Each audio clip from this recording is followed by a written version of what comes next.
Gentlemen, are you not finding clarity in your thoughts? Are you growing lazier and frustrated every passing day? Do you often feel burnt out? Well, if the answer to all these questions is yes, you need to know that you need to declutter your home.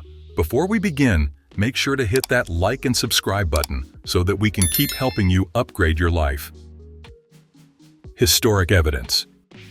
While some might associate material possessions with masculinity, history offers numerous examples of manly men who embraced simplicity. Take the Spartans, known for their warrior prowess. Their lives revolved around training with minimal possessions, except for essentials like clothing, weapons, and tools.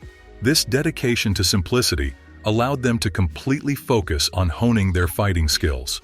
Similarly, Benjamin Franklin, a wealthy man by most standards, chose a relatively simple life. He used his time and resources to pursue his passions, resulting in groundbreaking inventions, establishing public libraries, contributing to scientific discoveries, and even aiding in the founding of a nation. Literary giants like Henry David Thoreau and Ralph Waldo Emerson championed simplicity as a path to deeper meaning in life. Thoreau's minimalist experiment at Walden Pond exemplifies this, demonstrating how prioritizing experiences and inner growth over material possessions can lead to profound insights and creativity. Know the science. While cluttered homes might seem like just an eyesore, research suggests they have a demonstrably negative impact on our cognitive function and mental health. Our brains thrive on order, and a 2011 study using fMRI technology found that constant visual reminders of disorganization deplete our cognitive resources by 20%. This cognitive overload, caused by the visual distraction of clutter, can even reduce our working memory, as confirmed by a study published in the Journal of Environmental Psychology in 2013. Decluttering our surroundings can lead to tangible improvements in cognitive function. A study published in Neuroscience found that clearing clutter from the home and work environment resulted in a 37% increase in the ability to focus and process information, as well as a 40% increase in productivity. The negative impacts of clutter extend beyond cognitive function and into the realm of mental and physical health.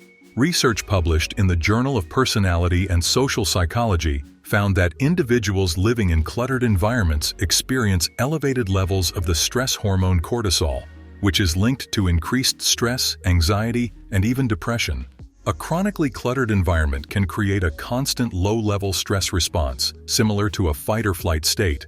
This response, as detailed in a 2017 study published in Psychoneuroendocrinology, can deplete our resources and harm our physical health by affecting how our bodies fight off illness, digest food, and may even increase the risk of conditions like type 2 diabetes and heart disease, according to a 2010 study published in Environmental Health Perspectives. The negative consequences of clutter extend to our social lives as well. A 2016 study published in PLOS One found that background clutter resulted in participants being 20% less able to correctly interpret the emotional expressions on the faces of characters in a movie. Now, that is not it by any means, gentlemen. There is more you need to know since you clicked on this video. One study, for instance, observed participants in organized and messy kitchens. Those in the messy environment consumed more snacks, even indulging in twice the amount of cookies compared to participants in the organized kitchens.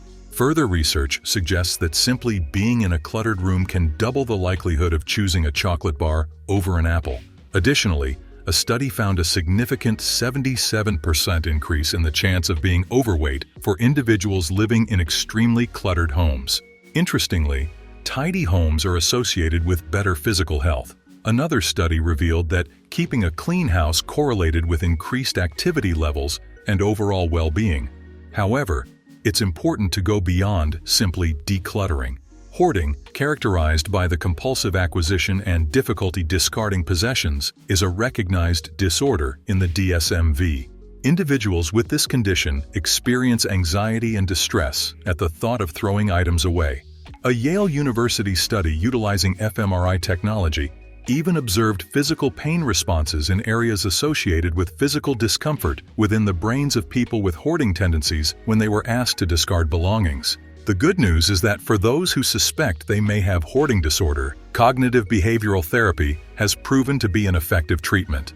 Now that the science is out of the way, we know that you are wondering if you should start decluttering.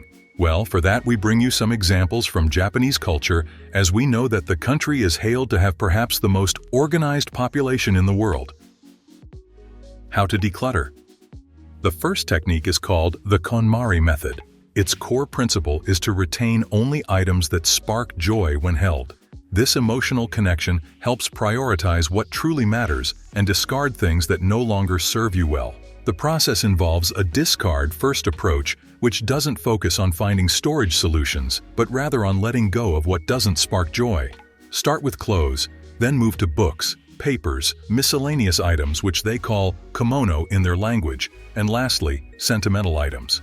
This ensures you're not overwhelmed and can focus on each category individually. The technique also encourages you to think in a certain way. It involves asking yourself if it sparks joy while picking up an item. If not, thank it for its service and discard it with respect. Clothes in the households that follow this technique are folded using the KonMari method to save space and allow for easy identification and retrieval. Storage solutions like boxes and dividers are encouraged to maintain organization. The second method, gentlemen, is called the 5S system. This method was developed in Japan for manufacturing environments, but it is adaptable to any space. It involves 5 steps. 1. Distinguish between necessary and unnecessary items. Discard or relocate anything no longer needed. 2. Assign designated places for all remaining items, ensuring easy retrieval and return. 3. Clean and maintain the space regularly, creating a pleasant and functional environment. 4. Establish clear procedures and guidelines for maintaining order and cleanliness. This includes defining responsibilities and creating visual cues. 5. Continuously practice and refine the system to ensure long-term effectiveness. This fosters a culture of organization. For collective decluttering efforts, events like Sawayaka mornings, which means refreshing mornings, encourage people to declutter together. Seeing others declutter can inspire and provide encouragement to stay on track. During such events, participants can learn from each other's experiences and discover new decluttering strategies. Decluttering together is not only about personal benefits, it also fosters a sense of connection and support. Gentlemen, the biggest lesson we learn from Japanese culture is to build houses according to our requirements. Many Japanese homes are smaller, naturally encouraging residents to declutter to avoid feeling overwhelmed. Compact living spaces often necessitate creative storage solutions. This can involve utilizing vertical space, multifunctional furniture, and hidden storage compartments. While the initial decluttering process can be immensely rewarding, it's easy for clutter to creep back in over time. Here are some practical strategies to help you preserve that clutter-free feeling and prevent your home from becoming cluttered again. Implement the one-in, one-out rule. This method encourages mindful acquisition by establishing a balance between incoming and outgoing items. Whenever you bring something new into your home, be it a purchase, gift, or freebie, make a conscious effort to discard a similar item you no longer need or use.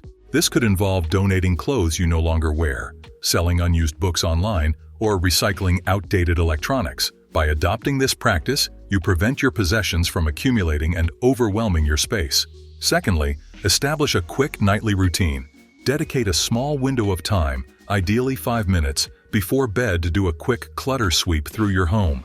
This could involve picking up stray items like toys left out in the living room, putting away misplaced objects like shoes by the entryway, or discarding any accumulated junk mail or wrappers lying around. This brief nightly ritual prevents clutter from accumulating and helps maintain a sense of order in your living space. Remember, consistency is key. The moment you decide to let things be, you will find yourself in difficult waters again. Know what matters. Ultimately, a man's true worth lies not in what he owns, but in his character, virtues, relationships, and experiences. These are the things that truly define him and cannot be lost or taken away. By embracing a simpler life and focusing on these core values, us men can invest our energy and time in becoming better versions of ourselves, unburdened by the weight of unnecessary possessions. This path, exemplified by historical figures, different cultures, and philosophers, paves the way for a life of meaning and fulfillment, independent of material wealth. Now, click on the next video, gentlemen.